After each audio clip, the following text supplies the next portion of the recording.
They push your buttons. They test your patience. The world spins out of control around you, and yet you stand still. Not because you're passive, but because you're powerful. Because you've learned the secret the world overlooks, that your true strength does not come from your fists, your voice, or your title. It comes from the stillness behind your eyes. When chaos knocks on your door, you do not open it in panic. You meet it with a stare, calm, measured, unshaken, because you've trained the one battlefield that matters most, not the boardroom, not the arena, but the battlefield within your own mind. This world does not reward the loudest. It does not bend for the most frantic. It honors the ones who can stay calm when others break, who can move forward when everyone else is frozen in fear. That level of power, of poise, is not given. It is built, brick by brick, thought by thought. In a world of overreaction, composure becomes a superpower, and those who have mastered it are unstoppable. Thomas Edison understood this. After years of tireless work, he watched his entire laboratory go up in flames. A lifetime of notes, inventions, blueprints, gone. But did he collapse in rage or despair? He turned to his son and said, "Go get your mother. She'll never see anything like this again." The next morning, standing in the ashes, he smiled and said, "There is great value in disaster. All our mistakes are burned up. Thank God we can start again." That is a trained mind, a mind that doesn't see destruction, but opportunity. That doesn't fear the end, because it knows every end is a beginning in disguise. To stay calm in any situation, you must train your mind like Edison, like Lincoln, like Carnegie, like Rockefeller, because life is not waiting to be perfect. It's throwing you curveballs right now. And the only thing standing between you and chaos is your ability to respond with clarity. So let's begin. It starts with your thoughts, because the mind, when untrained, is a wild beast. It chases shadows. It clings to fear. It builds catastrophes out of silence. But the trained mind, it is different. It doesn't run toward drama. It watches. It waits. It chooses its thoughts with the precision of a surgeon. When your emotions rise like a storm, you become the eye of it, calm, unmoved, observant. You don't react. You respond, because reaction is the default of the unconscious. Response is the power of the awakened. The greatest leaders, the most effective warriors, the wisest philosophers, they all knew this secret. Between stimulus and response, there is a moment of choice, a breath, a pause, and in that pause lies your freedom. Abraham Lincoln mastered this, known for writing hot letters, explosive, emotional responses to betrayal and foolishness, but he never sent them. He'd pour his emotion onto paper, then place the letter in a drawer, forgotten, released, controlled. That's not suppression, that's wisdom. He allowed the emotion to exist, but refused to let it govern his actions. To stay calm in any situation, train your mind to pause, even just 10 seconds. That pause can be the difference between destruction and direction. In those 10 seconds, ask yourself, what response serves the best version of me? Not the angry version, not the scared version, the version of you that is powerful, wise, composed. That's the response that builds your legacy. You see, calm is not natural, it's earned. And like any strength, it must be trained daily. You wouldn't expect to lift 100 pounds without training your muscles. So why do we expect to face life's heaviest burdens with no mental discipline? Your mental discipline begins with your focus. What you feed your mind becomes your emotional state. Every thought is a seed. Plant fear and you grow anxiety. Plant blame and you grow helplessness. But plant discipline, clarity, vision, and you will harvest power. This is what the great minds understood. Helen Keller, deaf and blind from early childhood, faced a world of unimaginable limitation. Yet she wrote, she spoke, she taught nations. Her mind, though trapped in silence and darkness, became a lighthouse for others because she trained it day after day, thought after thought. She chose possibility over pain, vision over victimhood, composure over chaos. She once said, although the world is full of suffering, it is also full of the overcoming of it. That is the mindset of a trained mind. You cannot control everything that happens to you, but you can control your mental response to it. And that control changes everything. Your outer world is a reflection of your inner state. If you carry storm clouds in your mind, the world will seem hostile. If you cultivate stillness within, the same world transforms. You begin to see solutions where others see only walls. This begins with a practice I call the mental filter. Each morning, before the day bombards you with noise, decide what kind of thoughts you will allow in. You would never let someone dump garbage in your living room. So why do you let the news, gossip, social media, negative conversations dump garbage into your mind? Guard your thoughts. Be ruthless, because your focus is your life.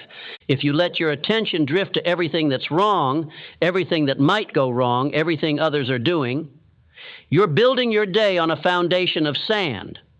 But when you choose to focus on growth, gratitude, progress, you build your mind like a fortress. One brick at a time. Start with your breathing. Yes, breathing. Because your breath is the bridge between your body and your brain. In moments of chaos, your breath becomes shallow, your heart races, your vision narrows, but a trained mind uses the breath to regain command, a deep inhale, a slow exhale. It signals to the body, we are safe, we are aware, we are in control. This is not just relaxation, it is preparation. You are training yourself to become immune to emotional hijacking, because in today's world, everything is designed to provoke you. The algorithm, the media, the marketplace, outrage is profitable. Fear is monetized. Distraction is weaponized, but not for you. Because you are the one who sees clearly while others panic. You are the one who chooses calm when others choose chaos. You are the one who leads, not just others, but your own mind. Calmness, then, is not the absence of challenge. It is mastery in motion. Let me remind you of something crucial. You are not your thoughts. You are the thinker of your thoughts.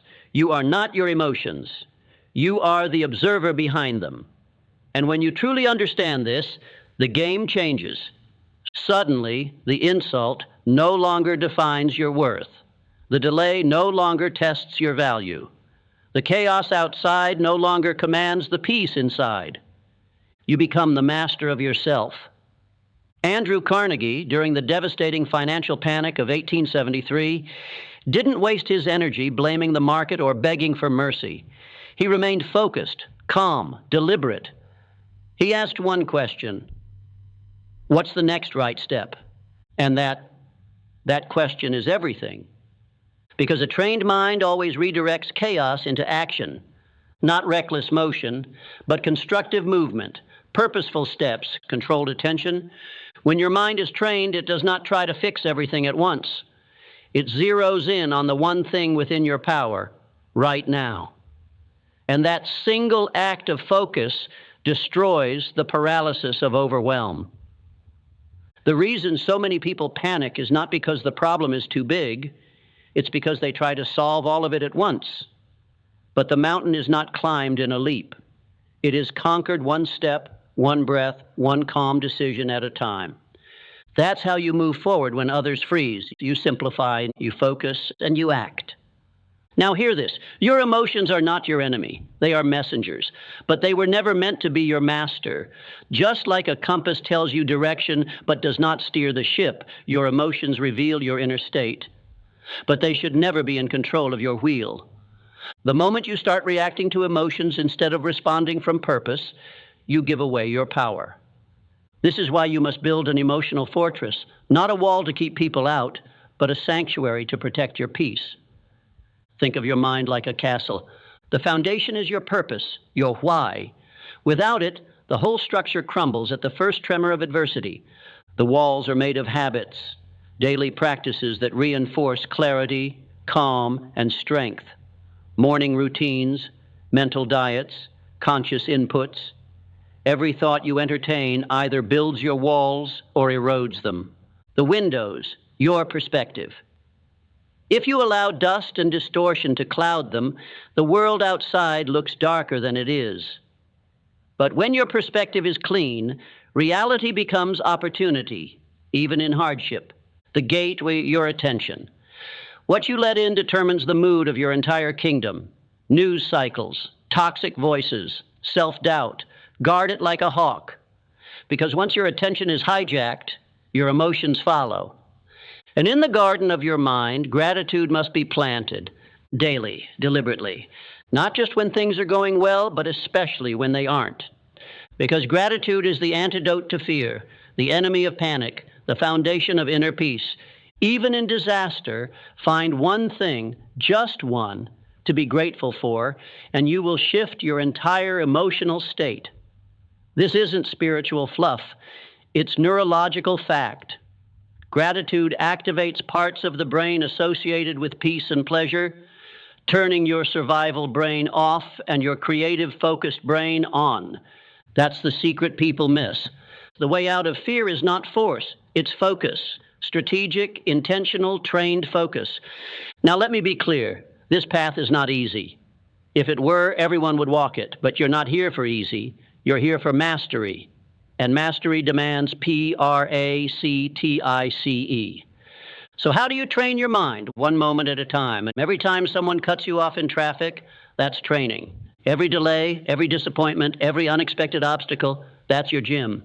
The world is handing you dumbbells disguised as problems. Pick them up, use them, strengthen your composure through resistance. And like a muscle, your calm will grow. Until one day, what once knocked you over barely ruffles your thoughts. This is the law of the mind. What you consistently train becomes automatic. Do you know how Theodore Roosevelt went from a frail, sickly boy to a robust, legendary leader? He decided that he would not let weakness win. He trained his body, yes, but more importantly, he trained his mind. He turned pain into fuel, rejection into resolve. Every challenge became a proving ground. That is available to you right now. You don't need a title. You don't need permission. You don't even need ideal conditions. All you need is the next breath, the next thought, the next calm response. Because in the end, calm is a choice, a decision you make not once, but daily. It's the difference between being reactive and being intentional, between being ruled by circumstance and being ruled by vision. And vision, clear burning vision, is the final secret. Because when you are guided by a powerful, meaningful, unshakable vision, the storms of life can rage, but you will stay the course. You will not be derailed by petty comments, temporary failures, or even massive setbacks. Why? Because your mind is trained on the end goal, not the noise along the way. The world will try to distract you, to agitate you, to control you. But when you've trained your mind, you set the tone. You decide the pace. You determine the meaning. No one else. Let them shout. Let them gossip. Let them misunderstand you. Your mission is not to control the noise. It is to remain unmoved by it. Because the moment you allow the outer world to dictate your inner world, you've handed over your throne. A trained mind never does that. A trained mind knows that power is retained, not reacted with. That's what made President Calvin Coolidge so extraordinary. Known as Silent Cal, he didn't waste words or energy on every problem that came down the road. When asked how he remained so calm in the face of crisis, he famously said, "If you see 10 troubles coming down the road, you can be sure that 9 will run into the ditch before they reach you." He didn't panic because he understood that most problems never actually happen. They're mental illusions, ghosts conjured by an untrained imagination.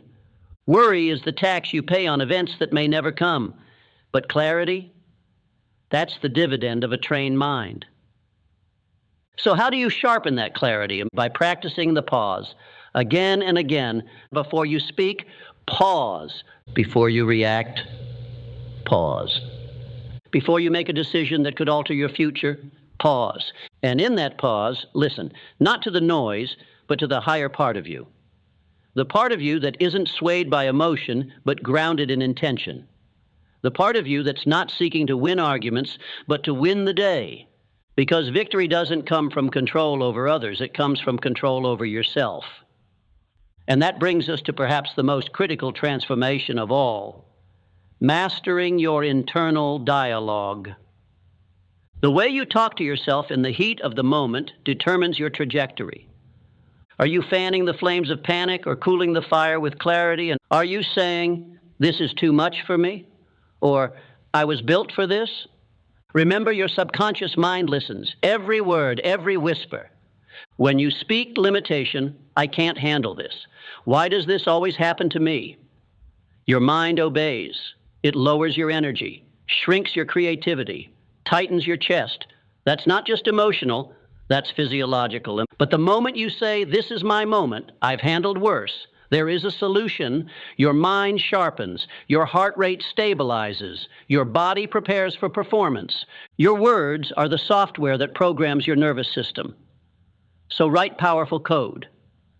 Choose thoughts that serve your future, not ones that sabotage your strength. This is not positive thinking, and this is strategic mental conditioning. The greatest athletes in history, from Muhammad Ali to Michael Jordan, weren't just physically prepared. They were mentally armored. They didn't just visualize the win. They repeated affirmations until their minds believed it as truth. Muhammad Ali didn't say, "I might be the greatest." He declared, "I am the greatest. I said that even before I knew I was." That is the voice of someone whose mind obeys his command, not the opinions of the crowd. You must do the same, and when doubt rises, interrupt it. Speak your truth louder. Breathe deeper. Stand taller. This is how you shift from default thinking to dominant thinking. And dominant thinking is where real composure is born. Because when your internal world is strong, nothing on the outside can shake you. Which brings us to resilience. Resilience is not just the ability to bounce back, it's the ability to bend without breaking, to adapt without collapsing, to walk through fire without letting it burn your purpose. Winston Churchill once said, "Success is not final, failure is not fatal. It is the courage to continue that counts." That courage, where does it come from? Not from luck, not from talent, but from trained endurance. Resilience is built in the days no one sees. In the moments you want to quit but don't. In the decisions to rise early, even when it's easier to sleep. In the choice to stay calm when anger would be justified. These are the unseen reps, the mental push-ups. And every time you make those choices, you become more centered, more stable, more powerful. Until one day, the storms that used to shake you only sharpen you. You stand taller in the wind. You speak quieter in the noise. You move faster in uncertainty, not because you're rushing, but because you're prepared.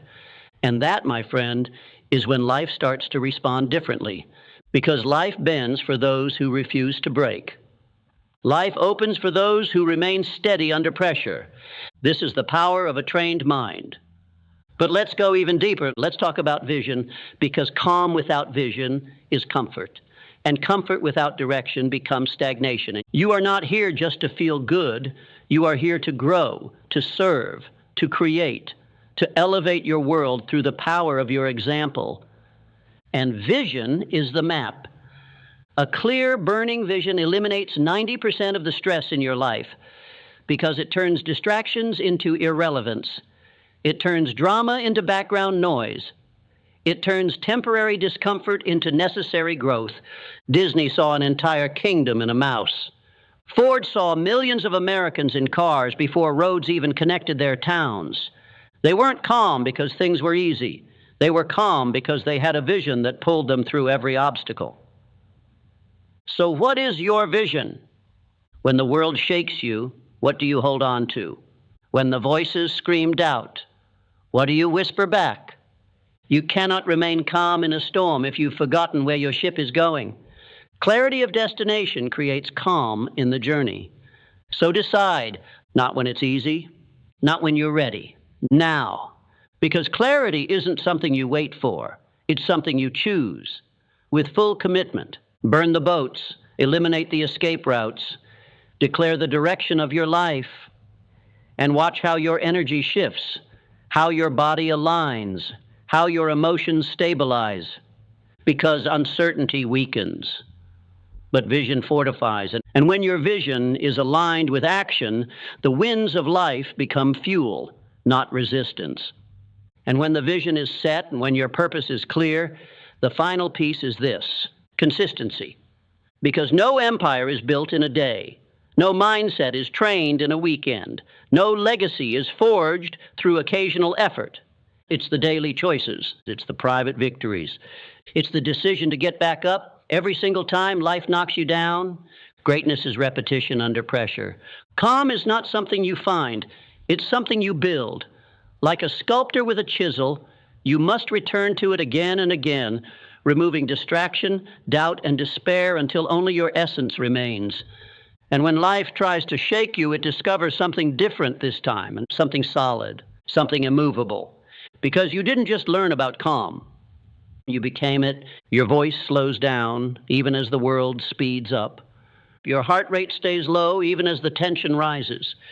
Your thoughts sharpen like blades, slicing through confusion. Why? Because you trained for this moment. You didn't just hope for peace. You cultivated it with breath, with thought, with relentless intention. You became the anchor in someone else's storm, the steady hand in chaos, the unshaken voice when others tremble. Your life begins to change, not when circumstances do, but when your responses do. That is the real alchemy, turning adversity into fuel and fear into fire. And now, because you've trained your mind, you don't flinch, you don't retreat, you don't lose yourself when everything around you is trying to make you forget who you are. You remember that you are more than your emotions, more than the moment, more than the mess. You are the eye of the storm, the center of the silence, the calm within the chaos. That is what the world truly respects. Not panic, not perfection, not performance, but presence. And presence is born through mastery, mental mastery. The world doesn't need more noise. It needs more clarity. It needs more people like you, people who've done the work, people who don't need applause to feel powerful, people who walk into the fire, not because they're fearless, but because their fear bows to their focus. It's people who've trained their minds to answer adversity with action, not anxiety. You are that person now, because the fire didn't break you, it built you. The waves didn't drown you, they taught you how to breathe deeper. And when you speak now, people will listen, not because you're louder, but because you're rooted, because you carry calm like armor and purpose like a torch. And so, when the world gets loud again, when the pressure builds, when the unexpected knocks on your door, you'll smile, you'll breathe, you'll act, because you're ready. You are the stillness behind the storm, the order within the noise, the proof that no matter what life throws at you, a trained mind will always rise, and the world, it will follow.